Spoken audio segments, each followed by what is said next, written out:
മഹാരാഷ്ട്ര രാഷ്ട്രീയത്തിൽ അതിനിർണായകമായ ചുവടുവെപ്പുമായി കളം നിറയുകയാണ് താക്കറെമാർ. രണ്ട് വഴിക്കാണ് രാജ് താക്കറെയും ഉദ്ധവ് താക്കറെയും നിൽക്കുന്നത്. ഒരാൾ പ്രതിപക്ഷത്തിന്റെ ശക്തനായ നേതാവാണെങ്കിൽ ഭരണപക്ഷത്തു നിന്നും പ്രതിപക്ഷത്തു നിന്നും അകന്നാണ് മറ്റൊരു താക്കറെയുടെ നിൽപ്പ്.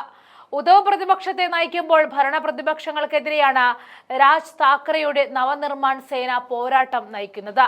എന്നാൽ 20 വർഷത്തെ ചരിത്രം തിരുത്തി ഇരു ധ്രുവങ്ങളിലുമായി നിന്ന ഉദ്ധവും രാജ് താക്കറെയും കൈകോർക്കുകയാണ്. ഹിന്ദി അടിച്ചേൽപ്പിക്കാനുള്ള നീക്കത്തിനെതിരെ ഉദ്ധവിന്റെ ശിവസേനയും രാജ് താക്കറെയുടെ നവനിർമ്മാൺ സേനയും രണ്ടു വഴിക്കാണ് പോരാട്ടം നയിക്കുന്നത്. ഈ പോരാട്ടം ഇനി ഒന്നിച്ചു നടത്താമെന്ന ധാരണയിൽ ഇരു നേതാക്കന്മാരും എത്തുമ്പോൾ ചങ്കടിക്കുന്നത് മഹായുതി മുന്നണിക്ക് തന്നെ. രാജ് താക്കറെയുടെ പാർട്ടിക്ക് കഴിഞ്ഞ നിയമസഭാ തെരഞ്ഞെടുപ്പിൽ ഒന്നും ചെയ്യാൻ സാധിച്ചിട്ടില്ല. എന്നാൽ തദ്ദേശ തെരഞ്ഞെടുപ്പിൽ കളം മാറും. മുംബൈ അടക്കമുള്ള കോർപ്പറേഷനുകളിൽ രാജ് താക്കറെയ്ക്ക് നിർണായക സ്വാധീനമുണ്ട്. മഹായുതിക്ക് മുംബൈ കോർപ്പറേഷന്റെ ഭരണം നഷ്ടപ്പെടുന്നത് ചിന്തിക്കാൻ പോലും സാധിക്കാത്ത കാര്യമാണ്. ഈ സാഹചര്യത്തിൽ രാജ് താക്കറെ ഉദ്ധവിനൊപ്പം ചേർന്ന് മഹാവികാസ് അഘാഡിക്ക് കൈകൊടുത്താൽ അത് BJPക്കും ഷിൻഡെയുടെ ശിവസേനയ്ക്കും വലിയ തിരിച്ചടിയാണ് സമ്മാനിക്കുന്നത്. കേന്ദ്ര സർക്കാരിന്റെ ത്രിഭാഷാ നയത്തിന്റെ ഭാഗമായി 1ാം ക്ലാസ് മുതൽ ഹിന്ദി അടിച്ചേൽപ്പിക്കാൻ ശ്രമിക്കുന്നുവെന്ന് ആരോപിച്ച് ജൂലൈ 5-ന് ഇരു പാർട്ടികളും സംയുക്ത പ്രതിഷേധം സംഘടിപ്പിക്കും. ഇതാ വിജയകരമാണെങ്കിൽ ഇരു പാർട്ടികളും തമ്മിലുള്ള ലയനത്തിലേക്ക് കാര്യങ്ങൾ എത്തുമെന്നും ഉറപ്പാണ്.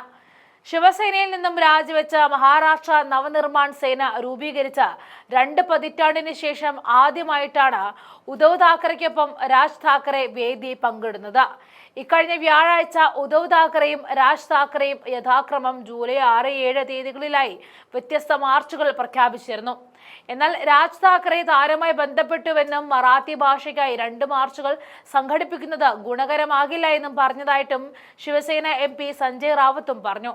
ഇക്കാര്യം ഉദ്ധവ് താക്കറെയുമായിട്ട് സംസാരിച്ചപ്പോൾ ഒരു മടിയും കൂടാതെ അംഗീകരിച്ചുവെന്നും സഞ്ജയ് റാവത്ത് വ്യക്തമാക്കി. ഗിർഗാം ചൌപാട്ടി മുതൽ ആസാദ് മൈതാൻ വരെയുള്ള മാർച്ചിൽ ഉദ്ധവും രാജ് താക്കറെയും കൈകോർത്ത BJP സർക്കാരിനെതിരെ പട നയിക്കും.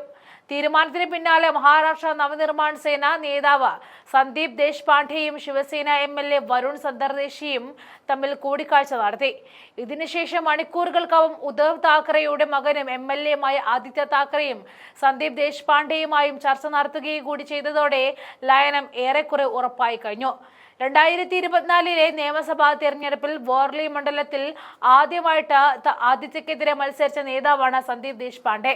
കൂടിക്കാഴ്ചയിൽ തിരഞ്ഞെടുപ്പ് പോരാട്ട ഗോതയിൽ ഉടലെടുത്ത വൈര്യം കൂടുതൽ ഇരു നേതാക്കളും പുറത്ത് അവസാനിപ്പിക്കുകയും ചെയ്തിട്ടുണ്ട്.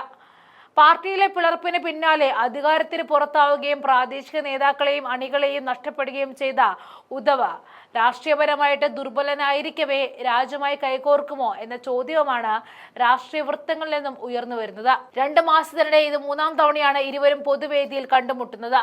മഹായുതിയിലും മഹാവികാസ് അഘാഡിയിലും അസ്വാരസ്യം നിലനിൽക്കുന്നതിനിടെ താക്കറെ സഹോദരന്മാർ ഒന്നിച്ചാൽ സംസ്ഥാനത്തെ രാഷ്ട്രീയ സാഹചര്യം മാറ്റാനാകുമെന്ന് വിലയിരുത്തലുകളുണ്ട്.